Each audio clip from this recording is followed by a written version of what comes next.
Hello, hello. Hi, June. How are you? Good, how are you? I'm well. I'm well.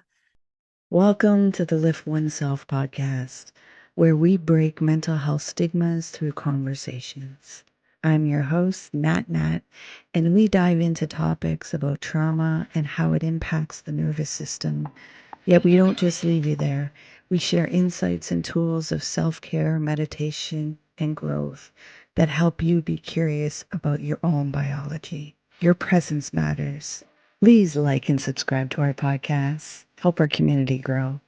Let's get into this. Oh, and please remember to be kind to yourself. Welcome to the Lift Oneself podcast, June. I'm so thankful you're here with me. Thank you for having me. Will you join me in a guided meditation so we can ground ourselves in our breath? Absolutely. And for the listeners, as you always hear me say, if you're driving or if you're running, please do not close your eyes. I want you to stay safe and everyone around you to stay safe. Yet the other prompts that I guide us in, you're able to do with whatever activity you're in. So June, I'll ask you to get comfortable in your seating and you're going to gently close your eyes. And you're going to begin breathing in and out through your nose. And you're going to bring your attention to watching your breath go in and out through your nose. You're not going to try and control your breath. You're just going to keep your awareness on your breath and become aware of the rhythm. There may be some sensations or feelings coming up. Let them come up. You're safe to feel. You're safe to let go. Surrender the need to control. Release the need to resist and just be. Be in your breath. Drop into your body.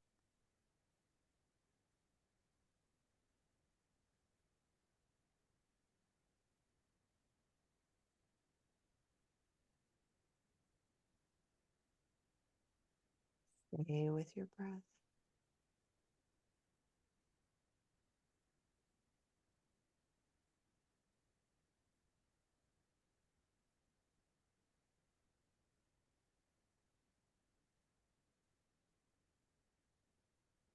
Staying with your breath and dropping deeper into your body.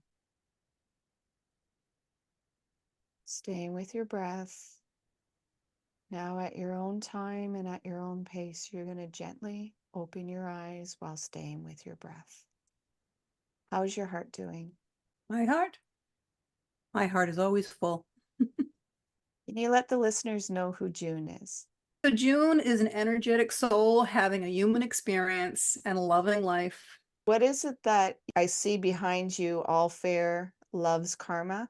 All Fair in Love and Karma. That is my latest book I've written 4. This is a result of my relationship mastery program. And by putting hundreds of people through the program, I learned that we are all here for the 5 same lessons. We need to learn these lessons in order for our soul to advance. And this is the reason that we get into relationship. And everything is relationship, doesn't matter what it is, whether it's your work relationship, your family relationship, your friends, your significant other. We learn our lessons faster on this side than we do on the other side, and faster still within relationship. And there are karmic relationships, there are soulmate relationships. They're a little different, but they're all happening for a reason, and they're all here to teach us something or for you to teach someone else. And what brought you into this space? What brought the curriculum or the course for you? I'm angelically guided, to be honest with you. Sounds a little crazy, but that's the reality of it. And I died when I was 27. I came back here by choice, and you would think at that point in time, my life would have completely changed, but that was not the case. Everything in your life happens when it's supposed to happen. And about 10 years ago, apparently was the time. And when my abilities opened up, I could not turn them off and had to go find help. because I'm seeing dead people, talking to souls, knowing everything there is to know about people that I don't know. And it was very alarming and very frightening, to be honest. And you can't do the work that I do if you have fear. That's the reality. And I spent a year and a half learning how to control my abilities, how to turn it on, how to turn it off, who I'm speaking with, how to protect myself. And then from there, my education took over from the other side. We live in a 3D world here, a 3D existence, where our energetic soul inside this body having an experience. When we go to sleep at night, our energy level rises and we go into that 4D dream state. And then 5D is the lowest level of heaven. And that's where I went when I died. And that's where I have the ability to go back and forth to now at will. And, about 8 years ago, I guess. Well, after my abilities opened up about 10 years ago, like everyone else, I started reading cards and training that way. And everybody would ask about relationships. Okay. So I get the idea, I need to do a Facebook group for relationships. So I did that and quickly had like 40 something thousand people on it. It's down to 23,000 because Facebook removed a ton of people. But then I hear that I need to write a book, and I'm like, I'm writing a book. I'm writing my autobiography. And I hear, no, not that book. You need to write another book. I'm like, what book? I'm like, oh, I was teaching mediumship and psychic development at the time. And I'm hearing, you need to write a book on that so your students have something to take home as a handbook. So I'm like, oh, if you want me to write another book, you're going to have to help me, because I'm teaching, I'm writing my autobiography. I'm taking care of my mom, who was 93 and passing away. So I need help. So I channeled the highest guide from the other side and wrote and published my first book in 6 weeks. Then I went back to my autobiography. And then I hear about 6 months later that I need to film videos about relationships. I'm like, what? Yeah, you need to film videos about relationships. I'm like, okay. So I literally sit down and I write and script out enough for 10 videos on marriage, divorce, blended families, retirement, aging couples, all these things. And I literally hire a professional camera crew and film all these things. Then I'm like, now what am I supposed to do with them? I put them on my website, I put them on the Facebook for sale, and no one was really interested. I'm like, I don't know. All I know is this was what I was supposed to do. It's that knowing, that's listening to your soul and listening to the other side. About a year later, I hear that I need to do a program. I'm like, a program? Yeah, to help people reconcile their relationships. I'm like, okay. So again, it took me about 6 weeks to put this whole program together. All these videos popped right into all the segments and all the weeks. It's a 7-week program. And then it took me a year and a half to figure out the technical stuff on it, because I'm not really a technical person. That was a challenge to get that going. But after, I work with one person and I teach people how to get in touch with their soul, how energy works, because the whole universe is energy. Everything is energy. And it only takes one person to make or break any situation, because for every action, there's an equal or greater reaction. And when you do something differently, everyone else has to do something differently. So I only work with one person in a relationship. And by putting hundreds of people through that relationship and reconciling their relationship, it's just incredible. I have people that teach their children the program now. And the book was a result of that. Again, I don't set out to write. Trust me. And when I write, it's a mangled mess and it's all over the place and completely disorganized. And they pop it right into order for me. And this was a bestseller and an award winner. So I'm very proud of that. But it's helped a lot of people as well understand why they get into these relationships, why they keep getting into the same type of relationships. How come they can't keep money in their hands? What the heck? Why is all this stuff happening to me? It answers a lot of the questions for everybody. I know you started off about the angels, and some people may think it's crazy. I just think it's that they just haven't developed that language. And if they're ready, then they're ready, rather than limiting themselves as saying that it's some kind of woo-woo or mental or something. It's like you just haven't reached that level of being able to open yourself up to, I call it the other side of love. in hearing the frequency, the energy, the language? So it's interesting because our belief systems are based on what we've been taught or what we experience. And prior to passing away at 27, I can tell you that although I had a lot of ability as a child, I was exposed to tons of religion growing up because my mom was a medium and I didn't know that. And she was searching for answers. And for me, I always felt and knew there was a higher power, but everything else to me was like, just crazy stuff. People, praying on beads and Mother Mary in the bathtub in the front yard and a little statue in their car. And I can tell you, sir, for certain that it is all real. It's amazing on the other side. Heaven is just unbelievable. The first time I ever brought an angel through, it was just, I was beside myself and I was still learning. I was probably only a year and a half or 2 years into this. I had taken some Reiki classes. I'm a Reiki master in Western and I'm a Ukadan level in 𝐿 Reiki, which is the Japanese Reiki.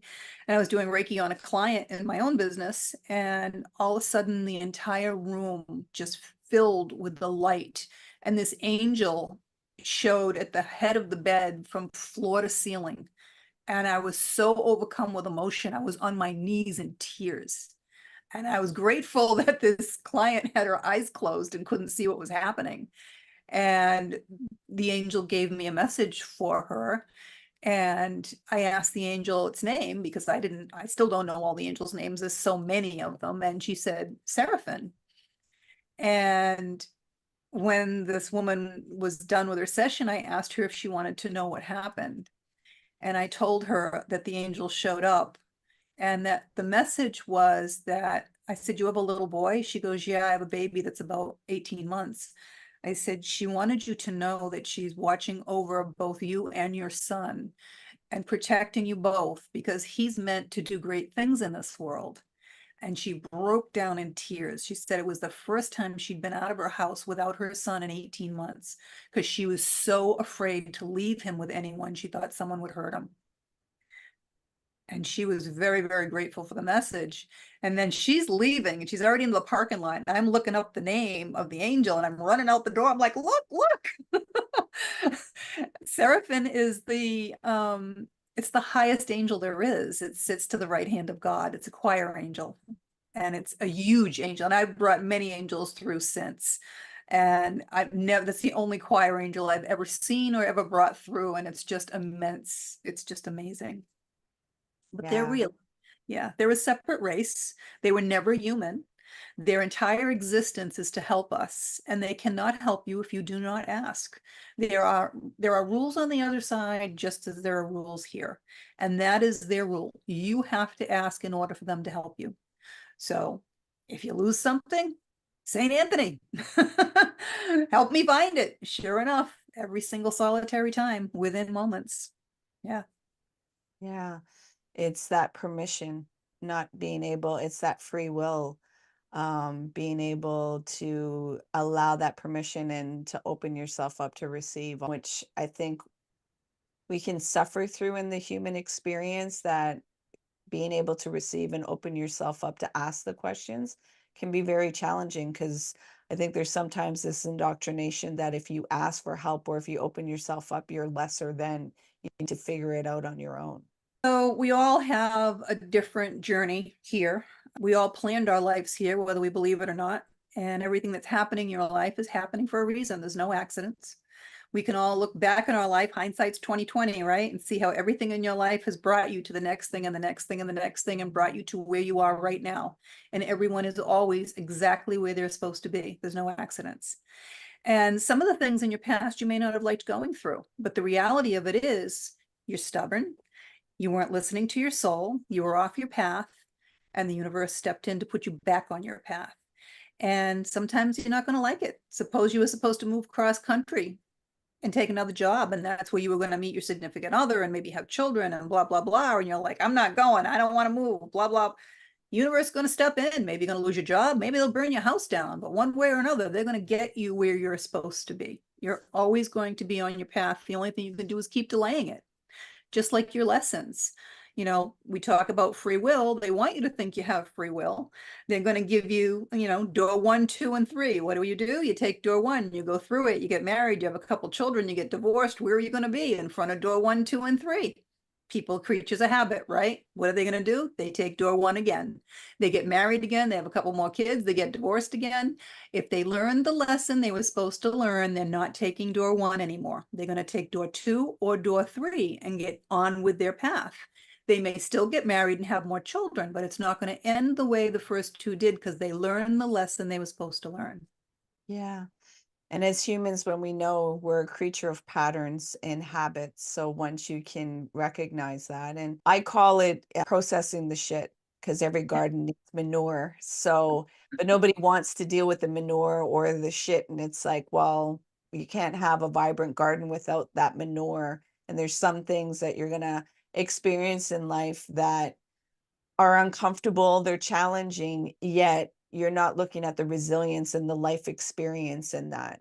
Because everybody, you know, everybody wants to talk about they want resilience, yet it's like, well, you're going to have to experience some pain and some life experience to have this resilience that you're speaking about.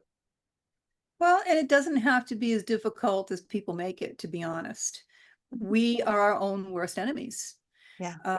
You know, there's 5 lessons that we have to learn. And the first one is the most important one, and it's self-worth. And too many people, for whatever reason, don't have self-worth. You know, the old adage, right? Misery loves company. People will love to bring you down, whether it's family, friends, it doesn't matter. But it's still everyone's lesson to learn. And, you know, you can delay your lessons your whole life if you want, have to come back the next time. Or you can learn your lessons. And, you know, self-worth is not value. That's what other people place on you. Self-worth is the understanding that you are the only one of you in this entire universe. How special are you? How important are you that you are the only one here? Even if you're a twin, you want different things, you like different things, you have different fingerprints, you're different people. You are the only one. And no one has power over you to make you anything. I can't look at you and say, hey, I want you to love me. I want you to hate me. I don't have that power. You are the only one that has the power over how you feel about anything. You are the only one that can make you happy. No one has that power. And when you do that and you're happy, your happiness ping pongs off of everything. And as much as society would like you to feel that it's selfish or narcissistic to put yourself first, it's not. It's where everything else comes from. If you don't put yourself first, you're just not going to be here for anybody else, are you? It's that simple. I love it. I love the synergy of this. It's can be challenging to really, for some that like, you know, trauma or being separated from self or being separated from your worth to really comprehend that. Yet once you really, you know, step into it, you really, everything you see, because in the work that I do, I always tell people it's like it's facing yourself and having to go through the pain. Yet what people do is the avoidance, and they run and they create all this suffering and this difficulty when all you had to do was face yourself. Yet we're not taught to face ourselves and see how we're blocking certain Yep. blessings and miracles, and seeing that, like, you know, you have to feel. And once you can feel and recognize, you don't sit in it, you just let it pass through, because it's just messages coming through. There's only 2 things you take with you when you die. You take your knowledge and you take your feelings, all of your feelings. So Yeah. feel them, you know, be aware of them, enjoy them. Yeah. Even They're the there for a reason. yeah. Even the ones that are uncomfortable, they're messages. And unfortunately, a lot of people will play a la carte with certain things, and it's like, well, you don't realize you're not feeling your wholeness, like with the W, Well, that the word. reality of it is everything has to stay in balance. It's one of our lessons, okay? And you can't know joy if you don't know sorrow. It's that simple. There's an opposite for everything to stay in balance. There's highs, there's lows, there's good and evil. But for every emotion, every feeling that you have, sadness, you don't know sadness if you don't know joy. You don't know the difference.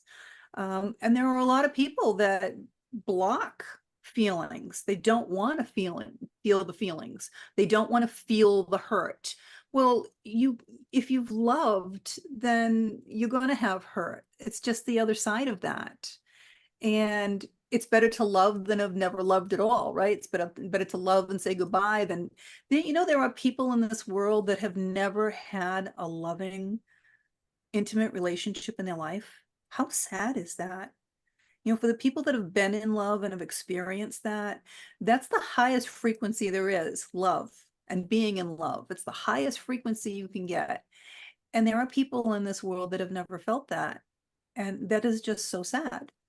It really is. Yeah. What would you say to the people? Because I think sometimes people get the wrong narrative that if I go into this love, or if I manifest, or if I do these courses, that everything is going to be a way of opening, and everything's going to go my way, and there's not going to be any challenges in my life. Like as if You there's this. grow through challenges. You grow through your challenges. This is how your soul grows. And everything in life is perspective. Everything in life is perspective. So I'm a relationship expert. Suppose your significant other cheated on you. Okay. Most people's perspective is right off the bat, my self-worth. I'm not valuable. They don't love me enough. They don't want me. They don't care about me. You put it all on you. It's really got nothing to do with you. They're cheating on you. That's something they need to do for their soul. That's part of their life path. You really have nothing to do with it, quite honestly. Maybe they had to go outside of the relationship to understand your worth. Maybe they didn't value you. Okay. And sometimes that's the case. You don't realize what you have until you're ready to lose it. Whatever the reason is, maybe it was a karmic situation where they had cheated on someone in a past life and they need to know what it feels like in this lifetime. Certainly doesn't mean it's the end of everything. And think about it. If you love somebody and you truly love somebody, do you sit there one night and say, I love them so much, I'm going to go out and cheat on them? No. Certain things happen in your life and everything happens for a reason. There are no accidents.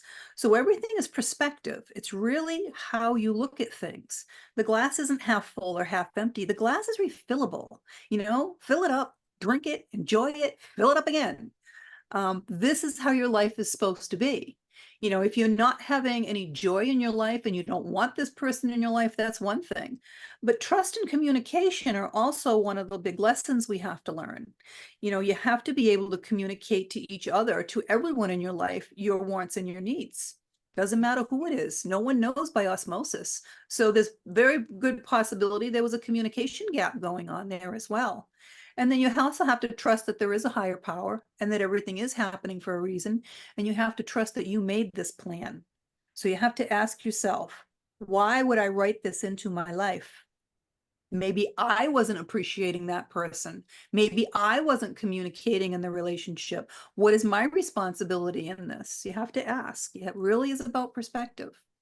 And you have, trust and communication is, it's the same thing. Sex is no different. If you can't communicate and trust outside the bedroom, you're not going to communicate and trust inside the bedroom, right? It works both ways. I appreciate the language that you have, the simplicity of really putting the responsibility of seeing, look at yourself, because this blame of looking outside of yourself, there's no control over that. It's looking within yourself and seeing how are you possibly harming yourself by seeing things, like you said, your perspective. And it's always, how are you choosing to show up in this, and what is it that you're actually feeling in that? Yet the language that you have is, very simplistic, so people can digest it and see it, and they can take action to really feel a fulfilling life and feel the joy. Because I think, we get indoctrinated that life needs to be really hard and painful. So, it is for some people. And, I had a sister that died about 10 years ago, and she had a very, very difficult life. Yet she gave back in so many ways. She was the sweetest thing in the world. She ran a soup kitchen on Venice Beach in California for years and spent all her time going to pick up the food that the grocery stores were throwing out and cooking it into soup and having volunteers help her bring it down, and started a nonprofit and wanted to start a women's shelter. And this is how she, dedicated her life. But she suffered a lot in her life. She had been in many abusive relationships before she found her strength. But even when she was dying, she moved out of the county and had no health insurance because she wanted to go back home and die at home. They only gave her 6 weeks to live. She hung on for 3 months with stage 4 cancer and no medication because she had no insurance. I'm on the phone with the doctor begging him to try and do something to get her medication so that she's not in so much pain. And since she's passed to the other side, I had to ask her. And it was fairly recently that I actually asked her, why? Why did you write a plan to suffer so much when you were here? And we wonder why people do that, because a lot of people do suffer here. Yeah. And we joked because she's such an enlightened person and an enlightened soul. She was a Buddhist. I'm sorry, she was a Hindu. And she's just sitting here. She's sitting here because when you talk about them, they show up. And she's like, no, I wasn't Buddhist, I'm Hindu. I'm like, okay. Understand there only is one higher power. Doesn't matter what your religion is. Okay. But I used to bust her and say, oh, you should be an ascended master because you want to teach, and you're such a pure soul. And I asked her why she went through so much suffering. She says, well, I actually am on that path to be an ascended master. And my soul has to feel what human beings feel, or I cannot guide them. And it's the same thing. I had a very difficult life my entire journey. And I used to joke about it and say, for everything I've gone through, I should win the lottery. Well, I have. In my eyes, I've won the lottery. I love what I do. I'm grateful for being here and being able to help people. And had I not gone through everything I'd gone through in my life, I wouldn't be able to counsel and help the people that I do. It's the old adage, you got to walk a mile in their shoes. People will sit there and say, you have no idea what I've been through. You can't imagine. I'm like, yeah, I've been there, honey. I've done that. It happened to me. Yeah, we share a similar story. That's the reason why I can hold the space for people and show them, because it's like I've had a very colorful life and a very painful life. And once you have your lived experience, you're able to relate to people where they can't argue. It's like, I'm here with you. I get Exactly. what it And I feels came like. out the other side. And guess what? Life is amazing. Amazing. It is, it is. And when you can shift that perception and have that, what I say to people, I'm like, you need safety for that nervous system to let go of that defense mechanism and not engage all that fear. And you need radical honesty to just really allow yourself to feel and process and be able to show up in life as it is, not the stories that you create in your head about what it should look like. Well, this is the problem. We're here, we're an energetic soul living a 3D life, okay, for different reasons.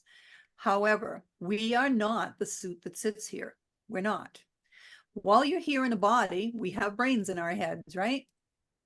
Well, your brain is nothing more than a massive computer. It helps you process all the information that you're given. And some people have 386 bits, and some people have, millions of bits in their computer. Some people process better than others, right? But everyone's brain has a specific job. Your brain's job is to protect you. How does it do that? It does it by creating fear. So most people are making their decisions in life based on fear. And when you do that, it's literally a 50-50 crapshoot. Sometimes it works out, sometimes it doesn't, but you're always questioning your decision. Everyone has had something in their life that they just knew they were supposed to do it. They had that gut feeling that they knew they were supposed to do something. That is your soul. And they did it. They didn't really think it through, and it worked out fine. I teach people how to get in touch with their soul and make all their decisions from their soul. So your soul is way too big for this body. Okay. Some of it's in your body. Some of it's over your body that people can see, and they call it an aura. And the majority of your soul is actually in the lowest level of heaven, the fifth dimension. And it orchestrates the timing of all the events that happen in this life, so you stay on your path. And it also holds the knowledge of all of your lifetimes. So when you meditate, make sure you protect yourself first, meditate, because when you open your mind to the universe, you're opening it for good and evil. And when you have a good heart, you're a target for evil. But when you open yourself up and get in touch with your soul and get out of that brain, you're not just getting in touch with the part that's inside of you, you're getting in touch with the larger part of your soul that's in that fifth dimension in heaven and has all that knowledge. And this is why people that really start getting into meditation, and I don't recommend more than 20 minutes at a time unless you're trying to astral project because you won't stay grounded. You start knowing things, your ears start ringing, you're getting downloads from the other side in that computer brain that you have, and suddenly you know things that you didn't know before, and you don't really know how you know it. Maybe I must have read it somewhere, or I must have heard it somewhere. No, it's coming from your soul from the other side. It's giving you the information that you need for your journey. I so appreciate you, June, and I so appreciate the light that you're bringing, and the alchemy of taking those impurities and turning them into gold, yet just really being that vessel of a message, and having the discipline to listen to the guidance. Because like you said, like, oh, okay, well, you want me to do this, it doesn't make sense, yet I'll do it. Like, if I ever told you some of the things that I did in my life, because I just knew I was supposed, this was before I even knew I was listening to my soul. All I knew is I know I have to do this. People looked at me and like, you are crazy. And it worked out amazing. I just knew, and that's your soul. You have to learn to, you really have to trust, but this is where trust comes in, trust and communication. You have to trust that higher power. You have to trust that you made the plan.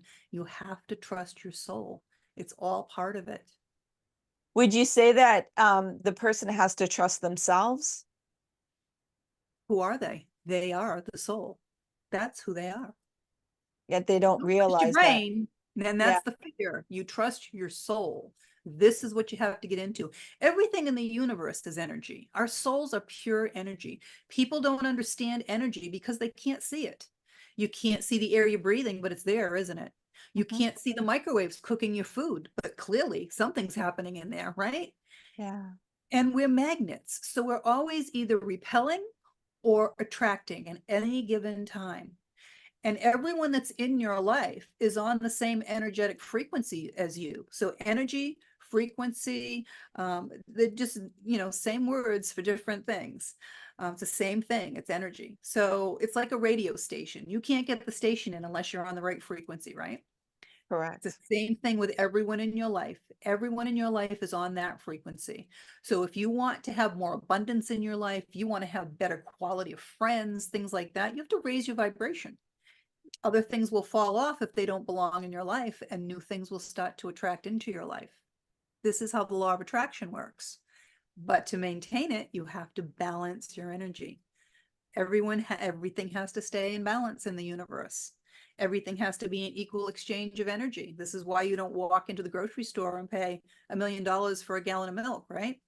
Money is energy. That's why it's called currency. And it's what we use in this 3D world to show whether or not your life is in balance. Suppose all you do is work 80 hours a week. You have no time for your friends, your family, your hobbies. Your life is out of balance. If you're just saving your money and you're not spending it on yourself, again, you don't have enough self-worth to spend the fruits of your labor on yourself.